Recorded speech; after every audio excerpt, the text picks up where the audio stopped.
Hugues-Hector Zogo, bonjour. Bonjour Maurice Arnaud Agua, c'est un plaisir. Belle cravate, franchement. Merci, vous avez aussi une très belle cravate. Franchement, est-ce que c'est là où j'ai acheté ma cravate que vous avez acheté votre cravate? Visiblement, c'est la cravate que vous m'aviez déposée que vous allez chercher. Merci pour les compliments. Je vous en prie. Malheureusement, Stéphane n'a pas de cravate ce matin. Je ferai l'effort de lui donner le contact de la personne qui m'a transmis votre message. Bon, pas besoin. Il veut être plus à l'aise. Bonjour Stéphane Arim-Kwasou. Bonjour Maurice Lagua, bonjour Hugues-Hector Zogo. Je constate que vous êtes toujours résolu à me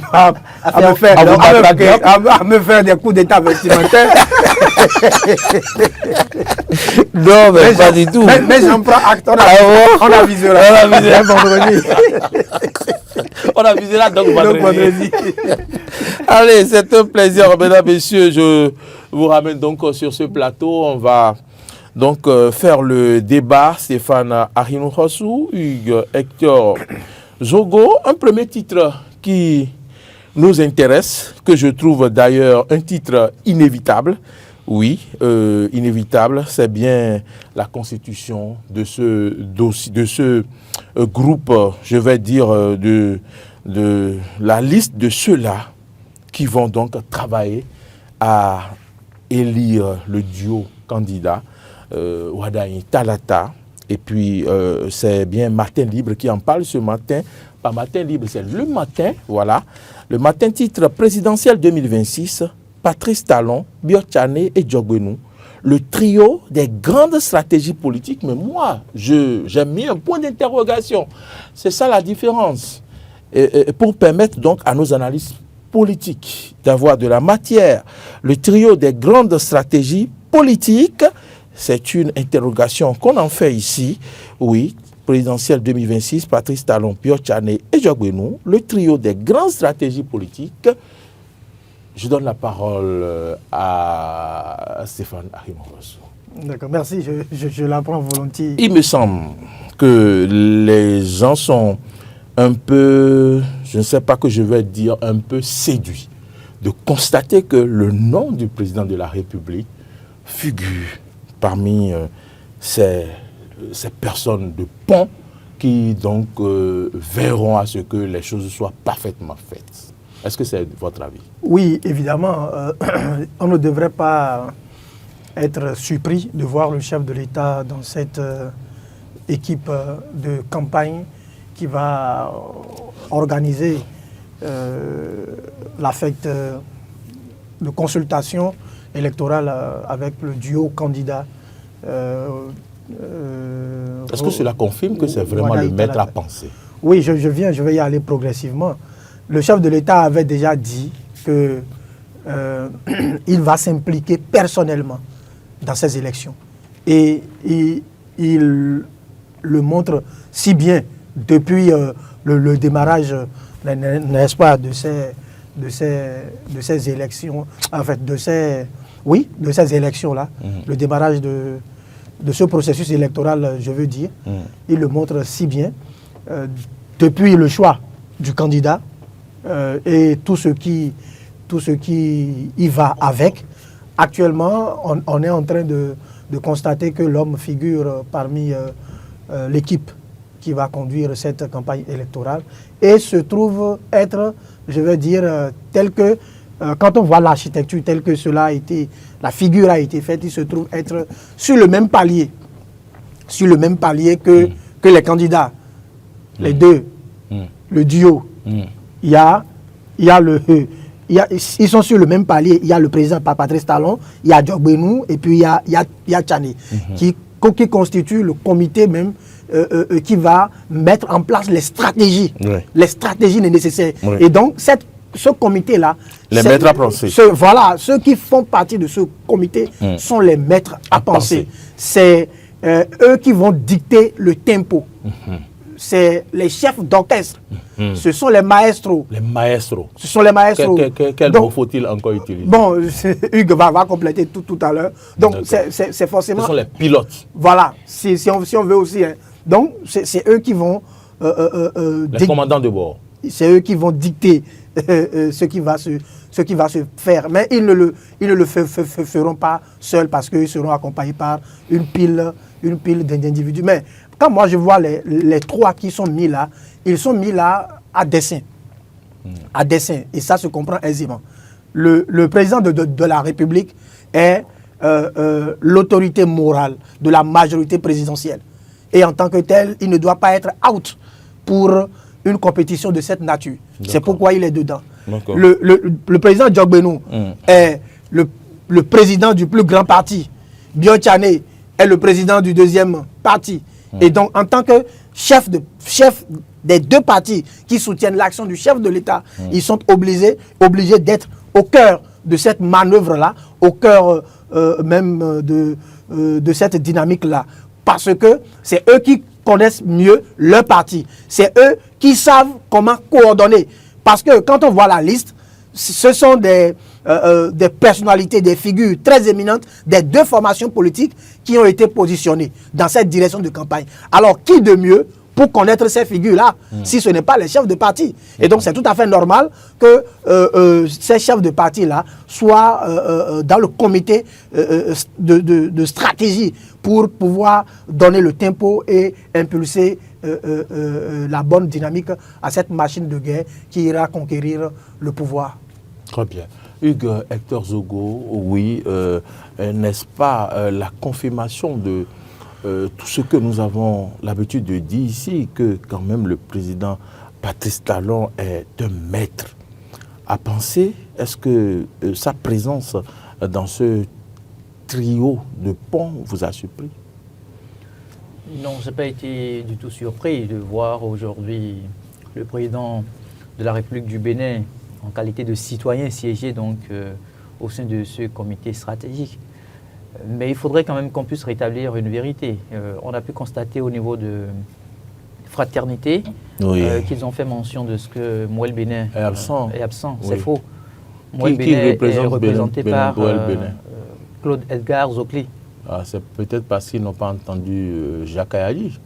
Bon, peut-être. Sinon, quand même, c'est l'un des vice-présidents. Est-ce que RN est représenté? Est-ce que, pas RN, est-ce que, oui, l'UP, RN et l'UP ont déjà fusionné. Donc, oui, exactement. Il n'y a pas un autre parti, voilà. Voilà, donc, après l'avoir dit, je m'intéresse maintenant à votre question pour dire qu'essentiellement, le chef de l'État, Patrice Talon, se retrouvant désormais en qualité de citoyen, siège au sein de ce comité-là et pourra permettre à la mouvance présidentielle de remporter les élections. C'est vrai qu'a priori, quand on entend nos compatriotes, en tout cas un peu partout, on se dit qu'il n'y a pas d'enjeu. Mais c'est une erreur. C'est une erreur de penser qu'il n'y a pas d'enjeu parce que vous aviez vu les déclarations tendancieuses que Paul Onkwe a commencé par faire ces derniers jours. Pourquoi vous traitez ces déclarations de tendancieuses? Oui, c'est des déclarations tendancieuses parce que vous aviez vu le personnage qui est resté dans une posture docile, qui a toujours fait croire qu'en réalité, lui fait de l'opposition constructive, et du jour au lendemain, il devient versatile. Il change de posture, et vous posez la question de savoir si c'est le rôle d'un opposant, non? Un opposant, ce n'est pas un béni-oui-oui, ce n'est pas celui qui doit rester docile. Ce n'est pas moi qui lui ai attribué ces adjectifs-là. C'est lui qui nous a habitués, en fait, à comprendre que c'est le rôle dans lequel il veut se retrouver. Être docile. C'est lui-même qui l'a démontré. Et c'est d'ailleurs ce pourquoi il est parvenu à plusieurs reprises à signifier qu'il n'est pas en train de faire de l'opposition sous forme de rébellion. Maintenant, pourquoi ça vous gêne qu'il change de position? C'est-à-dire le moment choisi, le moment choisi pour faire cette déclaration tendancieuse-là, est un moment délicat. Là maintenant, il veut comment dire, soigner l'axe Bénin-Niger. Oui, il le dit parce qu'il sait qu'il y a problème là-bas. Il sait qu'il y a un problème là-bas. Un chantier. Il y a un grand chantier et toutes les personnes qui hier n'ont pas été d'accord avec la mouvance présidentielle sur ce dossier sensible pourraient donc à la limite le rejoindre. Bon, à vrai dire, je n'ai pas envie de parler de Paul Onkwe ce matin. Parlons de la stratégie mise en place par ce trio de têtes. Vous ne pouvez pas parler de la stratégie sans vous intéresser au camp d'en face. La stratégie est mise en place par rapport à quoi? Vous avez dit qu'il n'y a rien en face, non? Mais non.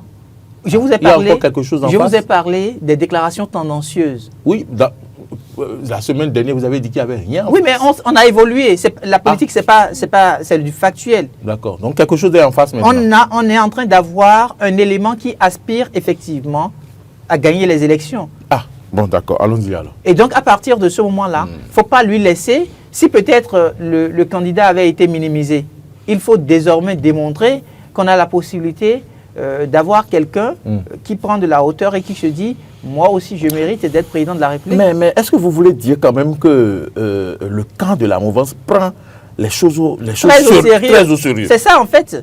En fait, pour les compatriotes que nous sommes, donc pour eux, le boulevard n'est pas ouvert. Pas du tout. Il faut travailler pour avoir pour entrer à la marine. Non seulement travailler pour remporter les élections, mais surtout remporter les élections avec un fort taux de participation. D'accord. Parce que c'est ce qui va effectivement donner du crédit au prochain chef d'État. Si on n'arrive pas à relever ce défi-là, ça voudrait dire que ça aurait été une erreur fatale. Ce qui veut se passer là, ça ne concerne plus en réalité Patrice Talon. Ça concerne qui? Ça concerne plutôt le prochain chef d'État à élire. Et donc la question de légitimité ne concerne en réalité pas Patrice Talon. C'est vrai que Patrice Talon, à travers le système qu'il a mis en place, le système politique qu'il a pu mettre en place, a fait des réformes. Et quand il y a des réformes, c'est qu'il y a systématiquement des personnes réfractaires. Donc tout le monde est fâché. Mais ce n'est pas parce que tout le monde est fâché qu'il faut continuer tête baissée pour se dire oui, nous sommes là que pour des réformes. Vous aviez fait des réformes, il y a eu un temps pour les réformes, mais après l'étape des réformes, il faut maintenant retrouver la stratégie nécessaire pour faire calmer les ardeurs. Donc on est dans cette posture-là aujourd'hui. Patrice Talon que vous aviez vu hier, ce n'est pas le même Patrice Talon que vous verrez dans cette équipe stratégique par exemple. D'accord. Voyez-vous, parce qu'il va changer pratiquement de cap tout ce qu'il y a comme stratégie qu'il mettait en place pour atteindre ses objectifs personnels à lui.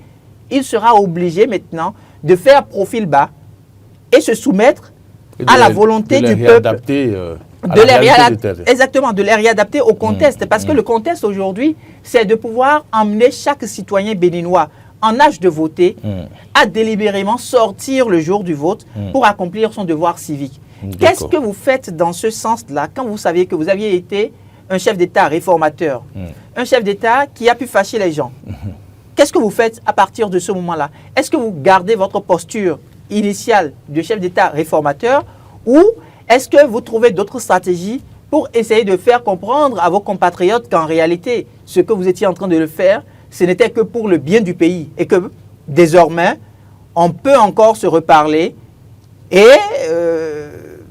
voir les choses autrement. Donc, pour moi, Patrice Talon, au cœur déjà donc, de cette équipe stratégique-là, c'est commencer par dire à ses compatriotes béninois que nous sommes, oui, je vous ai assez servi, je l'ai fait pratiquement pendant 10 ans, mais désormais, je retourne parmi vous, je serai parmi vous désormais, non plus en tant que chef d'État, mais concédez-moi le rôle de citoyen ordinaire. Donc, là, il fait comme Jésus.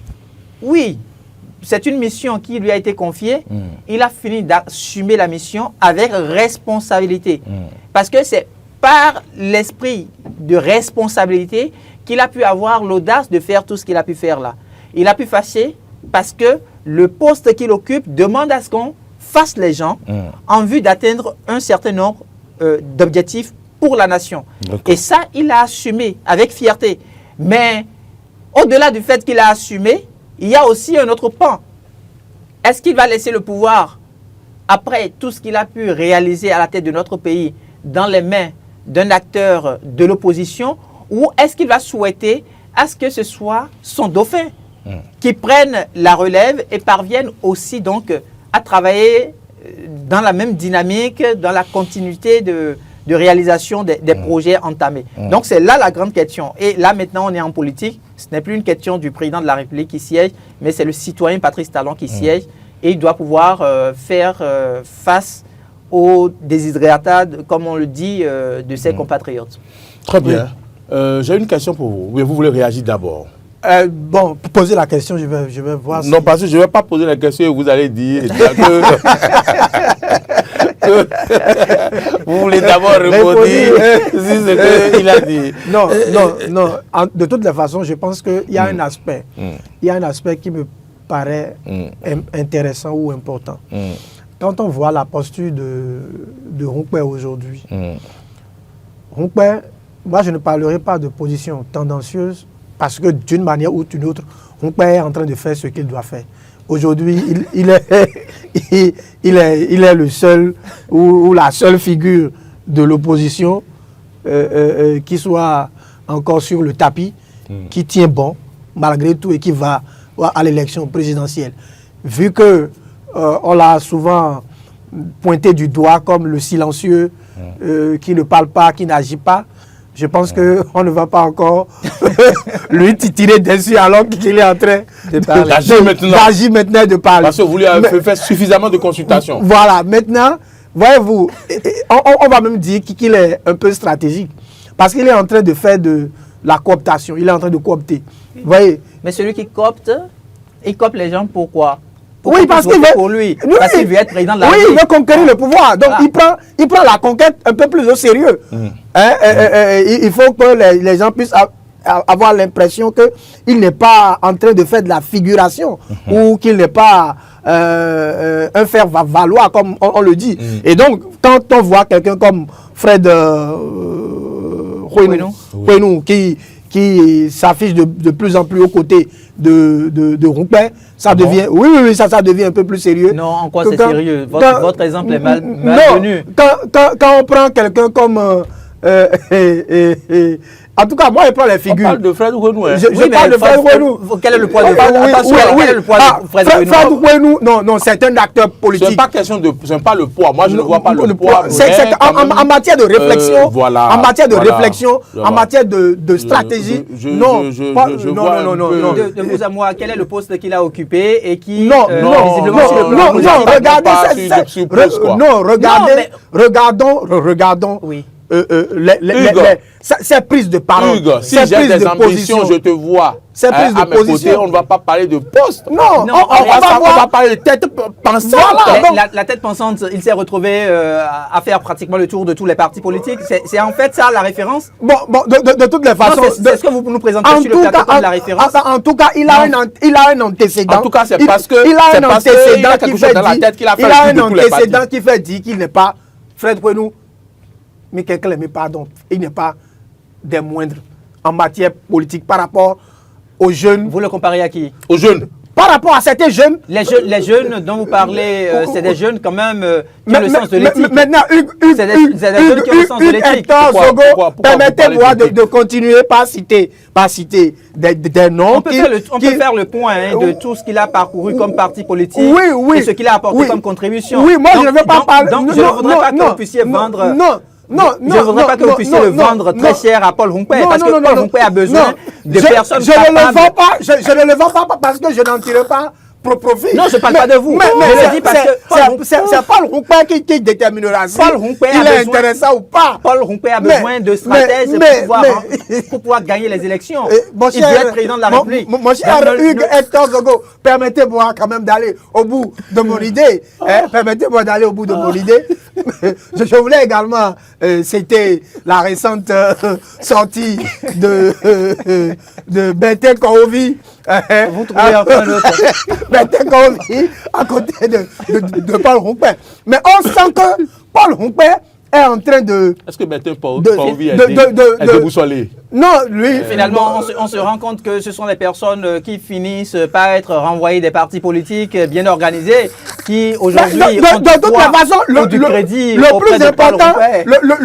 plus important, c'est d'être sur la scène politique pour l'animation de la vie politique. Moi, c'est si je comprends bien, ce qui est le plus les important. différentes récriminations qu'on a portées juste là, il trouve aujourd'hui qu'il a besoin de Fred Huenou. Peut-être de Bertin Korovi. De Bertin Korovi, pour pouvoir démontrer qu'il prend de la parole en tant que candidat. Évidemment. Évidemment. Si c'est sous cet angle-là, je vous comprends. Mais ce n'est que sous l'angle-là que je parlais. Bon, d'accord. Je ne sais pas. Donc, et puis, c'était pas pour remporter les élections. En tout cas, quand ils vont à une élection, c'est pour remporter. Vous n'allez pas me dire qu'ils vont s'avouer et vaincus avant d'aller au combat, mon cher Hugues. Donc, de toutes les façons, si la majorité présidentielle met tout cet arsenal-là en place contre Paul Roumpé, c'est quand même, et vous le disiez tout à l'heure, que la mouvance présidentielle prend les choses très au sérieux. Et que Paul Roumpé n'est pas n'importe qui. Aujourd'hui, parce que de la semaine passée... Non, de la semaine passée à cette semaine, les choses ont beaucoup évolué. Et vous l'avez reconnu. Il parle des axes qu'il va améliorer. Donc ce n'est qu'une analyse des faits que nous constatons et que vous évoquez d'ailleurs. Donc, visiblement, on aura de très beaux plateaux de débat entre évidemment. Les candidats. Vous avez dit qu'il n'y aura pas de débat, non? Non, mais c'est en cela que je trouve la présence de Fred Oukhouenou aux côtés de Roumpé très intéressant parce qu'en termes de débat, Fred Oukhouenou, il tient quand même le coup. Ce sont les candidats qui vont prendre la parole, pas des représentants de candidats. Non, il faut des gens pour leur préparer. Il faut des gens. Tout ce qu'il faut. Regardez tout l'arsenal que la mouvance présidentielle a mis en place. Donc, Paul Roumpé a quand même besoin de toute une équipe pour le préparer, pour le mettre au devant, n'est-ce pas, donc, de la scène, pour qu'il puisse aller au charbon. Donc, à votre avis, pour remporter les élections présidentielles, il faut attendre pratiquement les dernières semaines, récupérer ceux qui ont été... Non, on va changer de place. D'accord. Non, on va changer de place. Vous pouvez venir à ma place et je vais m'asseoir à votre place ou faire les analyses à votre place. Donc je trouve que c'est quand même intéressant.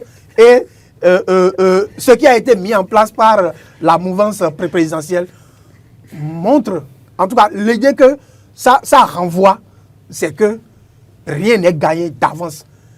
Et si le chef de l'État même est au cœur de la machine, c'est que rien n'est gagné d'avance. Et Hugues l'a si bien dit, et sur ce point-là, je suis d'accord avec lui. J'aimerais quand même apporter un élément. C'est quand même de gagner les élections et de réussir le pari du fort taux de participation. Parce qu'au-delà du candidat qui sera élu, le réel défi à relever, c'est le défi de la légitimité. C'est le défi de la légitimité. Parce que quand un candidat est élu en dessous d'un certain seuil pour une élection présidentielle, ça pose... C'est pas crédible. Non, ce n'est pas bien. C'est pas honorable. Ce n'est pas honorable. D'accord. On va parler d'une élection, je ne sais pas, entre griffes, déshonorable. Déshonorable. Oui, vous avez apporté une précision. Quelques éléments qui vont nous permettre davantage de mieux cerner aussi la présence du président Patrice Talon. Mais je ne lui ai pas fait ma question, ou je vous la fais d'abord. Non, faites-moi la question, parce qu'elle m'était destinée. D'accord, je ne vous ai pas encore fait la question. Oui. La question, c'est qu'on remarque qu'aujourd'hui, il y a par le passé des ténors politiques, je les appelle ainsi, comme l'honorable Rachidi Bazamassi, comme l'honorable Charles Toko, comme le ministre Adambi, d'accord, qu'on ne voit pas dans ce schéma-là. Est-ce que ça veut dire que ces gens-là sont aujourd'hui considérés comme folklore? Non, je ne pense pas. Je ne pense pas. Je ne pense pas qu'ils soient folklore ou qu'ils soient dépassés ou que cela annoncerait leur mort politique ou tout. Non, rien de tout ça. Il faut comprendre que dans cette liste-là, il y a juste eu émergence de nouvelles figures qu'il faut quand même promouvoir. C'est de ça qu'il s'agit. Sinon, d'une manière ou d'une autre, c'est-à-dire, comme on le dit en fond là, jusqu'à demain, quand on va à Parakou, on parlera de Badamassé. Parce que son palmarès est quand même assez éloquent. Plusieurs fois, mais... Et c'est Badamassy qui a révélé la ville de Parakou. Plusieurs fois député à l'Assemblée nationale. Plusieurs fois députés à l'Assemblée nationale. Animal politique. Et on le connaît pour ses prises de position fracassantes, anecdotiques. Et puis, parfois, il est capable de donner sa poitrine pour défendre un régime au prix même de se voir être laminé par l'opinion publique. Donc, je trouve que Badamassy ne peut pas être folklore bien rangé au placard, non.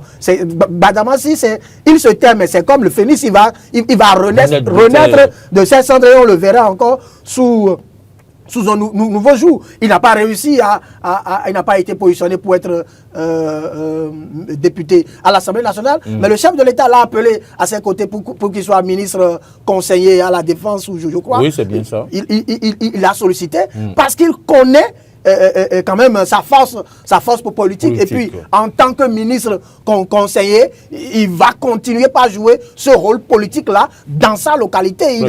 Il n'a pas besoin de figurer. Et puis, je ne sais pas, je suis en train de consulter la liste pour voir s'il y a un ministre conseiller qui a été... Bien sûr, plusieurs ministres conseillers. Donc, stratégiquement, je pense que le chef de l'État l'a peut-être laissé à dessein et peut-être va lui confier d'autres rôles dans ce département ou dans cette circonscription électorale là. Donc, Badamassi, non, je ne crois pas, même dans 15 ans, 20 ans, les petits-enfants continueront pas à parler de Rachid Badamassi à Parakou, à Dambi. Charles Tokor, c'est quand même Charles Tokor. C'est quand même Charles Tokor, c'est quand même une figure.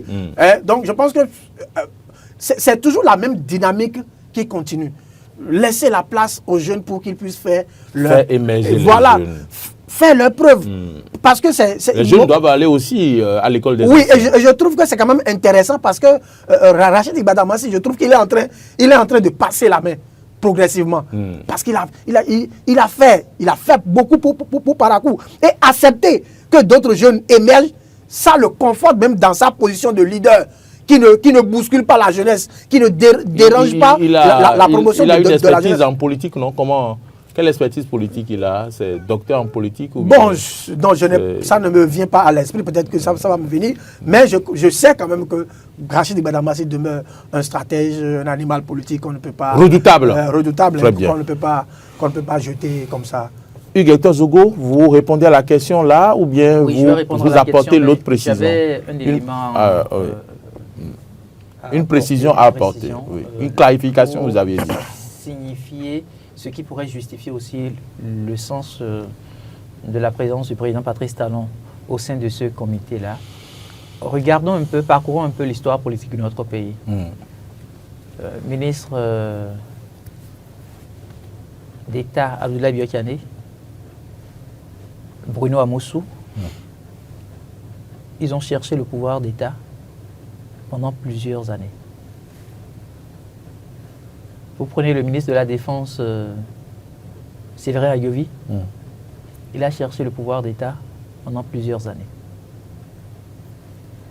Vous prenez qui d'autre? Pourquoi vous parlez de Séverin Ayovi? Marie-Lise Bouedou aussi a cherché. Oui, c'est-à-dire je parle... Quel lien avec Séverin Ayovi? Oui, Séverin Ayovi en fait, avec le pouvoir financier. Il a été ministre de la Défense nationale. Ce n'est pas n'importe qui est ministre de la Défense nationale sous le régime du président Kéréko. Il a cherché à être président de la République, mais il n'a pas réussi. Aujourd'hui, dans notre histoire politique, on est en train d'avoir le tout premier ministre à se faire élire président de la République depuis 1960. Ah, et ça, on n'en parle pas. On n'en parle pas. Assez. Voilà.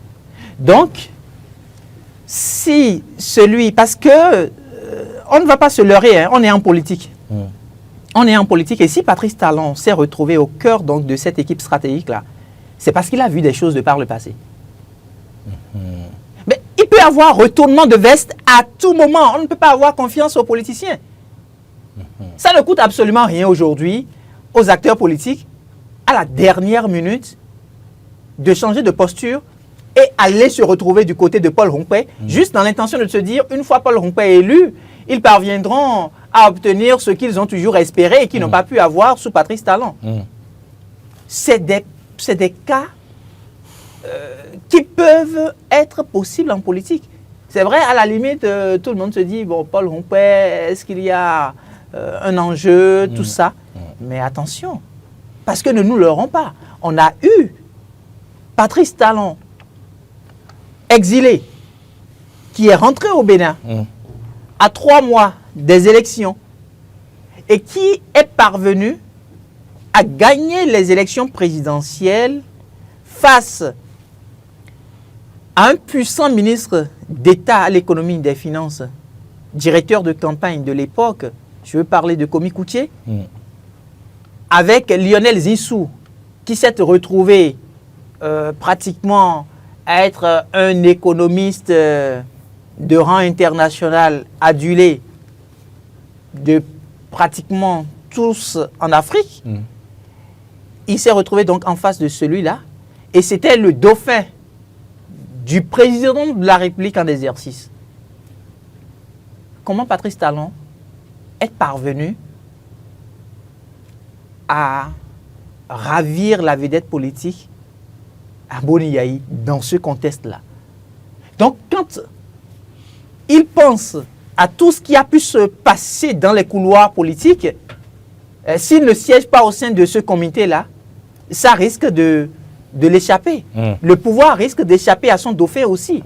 Donc, pour moi, le seul aujourd'hui, c'est vrai, on a, au niveau de ce comité stratégique, on a le président de l'Assemblée nationale qui est président de la plus grande formation politique, le professeur Joseph Diogbenou. On a le ministre d'État du Plan qui est le président du bloc républicain, donc le ministre d'État Abdoulaye Biokane, qui se retrouve au même palier que le président Patrice Talon. Mais je me dis, le maître a tout décidé, c'est Patrice Talon. Mais on a d'autres comme Yahweh-Déou, Janvier Yahweh-Déou. Non, je vous en prie. D'autres. Je vous en prie.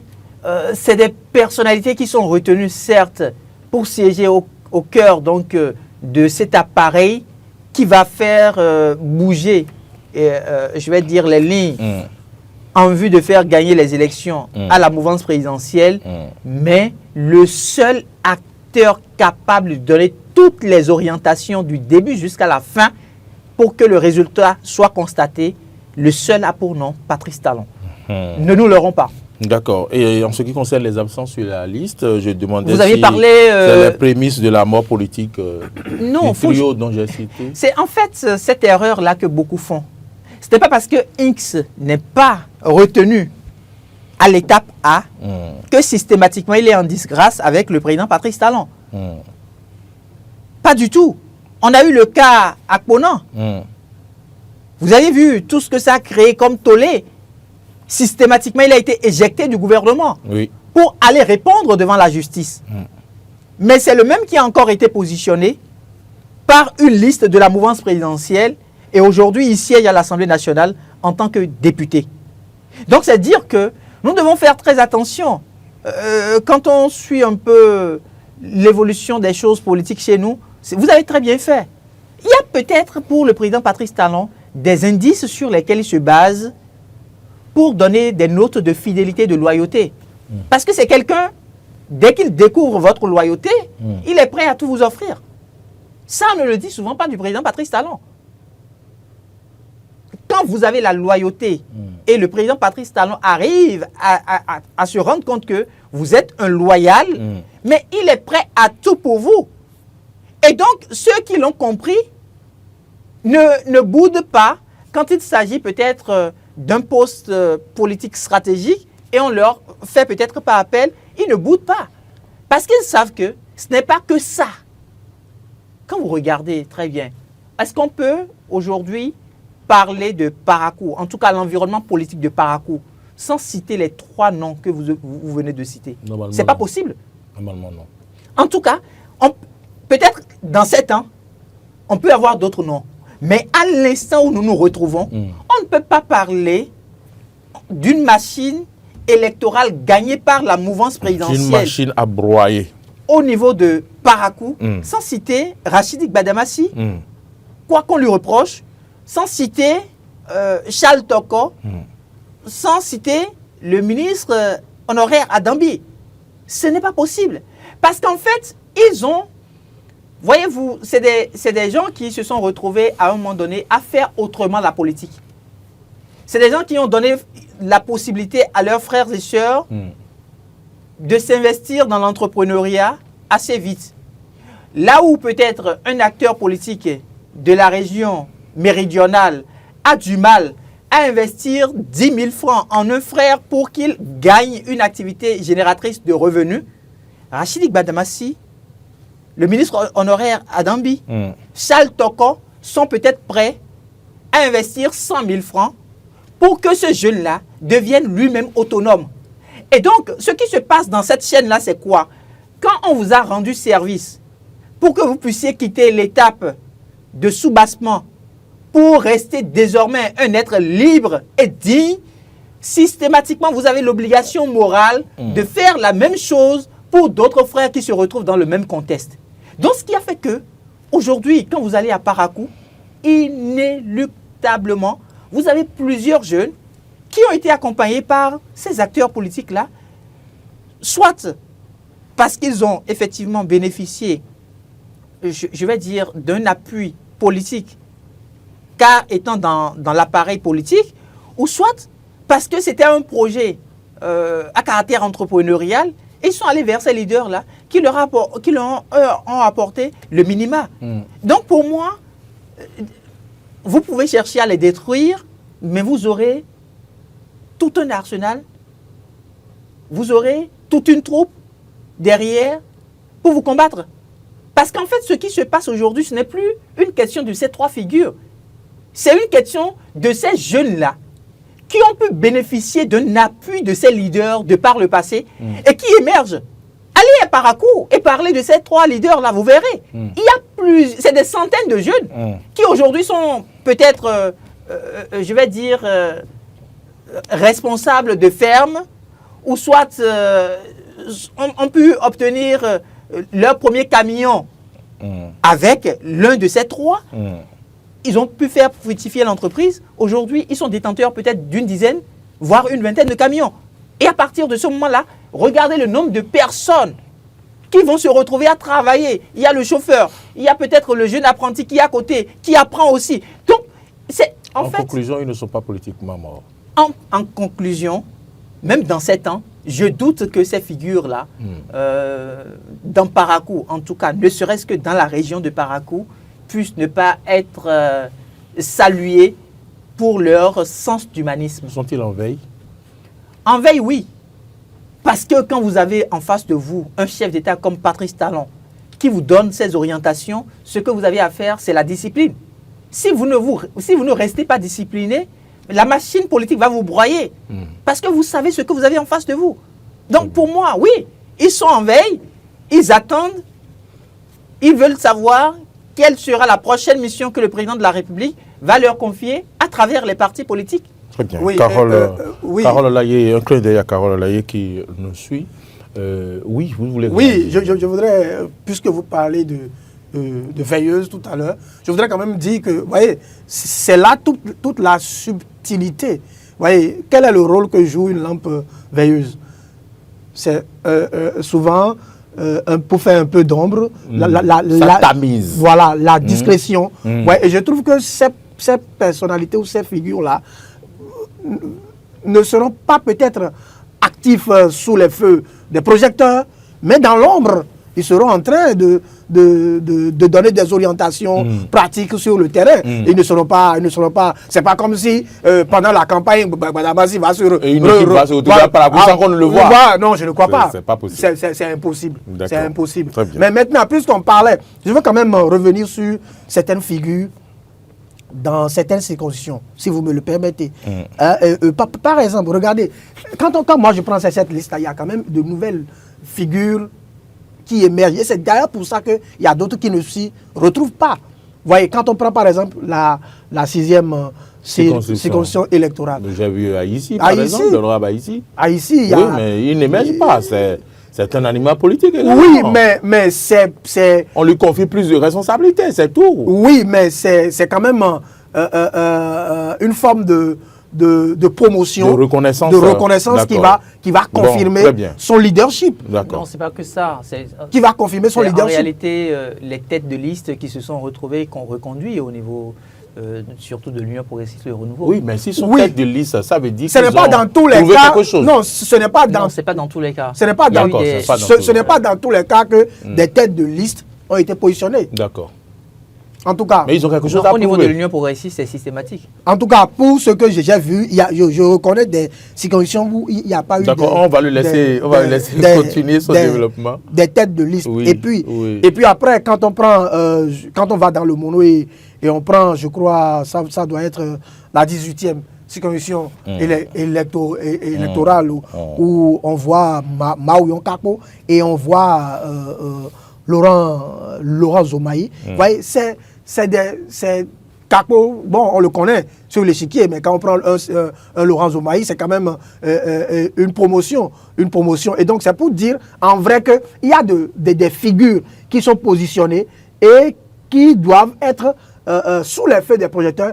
Mais en dehors de ça, il y a quand même d'autres qui vont rester en sourdine pour distiller les stratégies pour que le candidat puisse avoir gain de cause à l'issue de cette élection. L'autre chose sur laquelle je voudrais insister, c'est également l'éternelle... Avant ma dernière question, l'éternelle question du ratio homme-femme. Quand on prend également ce dispositif qui a été mis en place là... Oui, vous avez fait le ratio.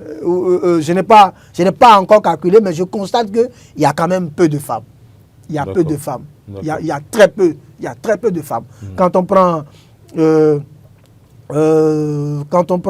609, on n'a que 24 femmes à l'Assemblée. Oui, quand on prend la... Sur le nombre, nombre qui est là, c'est normal que vous n'avez pas beaucoup de femmes encore. Oui, c'est normal, mais il faut insister là-dessus pour qu'on puisse comprendre jusqu'où les implications vont et prendre les dispositions pour les fois à venir. Pour que on ne peut que faire avec ce que nous avons. Non, ou celle que nous avons. Non, on ne peut pas aller chercher la vendeuse de bouillie qui a grand ça pour venir faire partie de cette liste parce qu'on a besoin de femmes. Non, justement, au sein des formations politiques, il y a des femmes. Oui, mais qui ne sont pas allés à un niveau donné. Vous n'avez pas vu la stratégie, c'est des gens qui ont été élus, qui ont prouvé des choses. Qu'est-ce qui fait que ces femmes-là ne sont pas allées à des niveaux donnés? C'est parce que C'est encore les hommes. Mais c'est parce qu'on ne les positionne pas. Les chefs de partis politiques ne les positionnent pas assez. C'est ça le problème. Et si déjà, sur les questions de positionnement, il n'y a pas les femmes, c'est donc normal que pour ces trucs-là, on n'ait pas assez de femmes. C'est pourquoi je dis que ce sont les implications qui continuent. Donc il faut déjà qu'en amont, que le travail se fasse suffisamment pour que des femmes soient représentées. Donc vous voulez une assemblée nationale constituée de 80% des femmes? Même si ce n'est pas 80%, au moins 40%. Qu'est-ce que les hommes vont manger? Qu'est-ce que les femmes vont manger? La responsabilité des hommes, vous le savez. Qu'est-ce que les femmes vont manger? Vous le savez. Qu'est-ce que les femmes aussi vont manger? Elles, c'est leur compte bancaire qui mange. Bon, bref, c'est une parenthèse. Hugues Eto Zogo. Oui. Il dit, oui, comme s'il sort des sommeils profonds. Hugues Eto Zogo. Non, c'est-à-dire... il parle de la représentativité des femmes dans cette liste et tout. Et je lui demande, est-ce qu'il veut 80% des femmes à l'Assemblée nationale? Nous sommes dans une société, comme le dit Carole Olaye, patriarcale, c'est ça, non? Et quand on dit ça, vous savez ce que c'est? Non, il faut vous savez ce que c'est? Je sais, mais je sais ce que c'est, mais la grosse question, est-ce que ça va continuer comme ça? Vous savez ce que c'est? Est-ce que ça va continuer comme ça? C'est ça le problème. Bon, en tout cas, vous me comprenez à demi-mot. Ceux qui sont à la maison aussi me comprennent. Hein? Oui, c'est bon. C'est bon? C'est bon. Bon. Hugues Eto Zogo, ma dernière question pour finir avec ce sujet. Ouais. D'accord? Est-ce que cette liste, est-ce que je vais appeler ça liste? C'est une liste? Ou non, j'ai envie d'appeler ça... est-ce que... Cette machine vous rassure pour avril 2026? Dernière question. Je ne suis pas militant d'un parti de la mouvance présidentielle. Ce sont les militants qui se sont retrouvés avec... vous connaissez les noms, vous connaissez les stratèges qui sont là, vous ont fait des preuves, non, certains, tout. En tant qu'analyste politique, quel regard vous y portez? Est-ce que ça peut vous rassurer face à celui qui donc veut améliorer l'AS je crois quand même qu'on va leur laisser le temps de faire l'expérience et après les résultats, on pourra apprécier. Ils ont de raison de mettre telle ou telle autre personne au sein donc, de ce que vous appelez machine. Oui. Donc, on attend de voir ce que ça pourra donner effectivement. Est-ce que c'est une machine ou pas? D'accord. Réaction? Non, je pense qu'avec cette équipe, cette machine, comme on le dit là, et face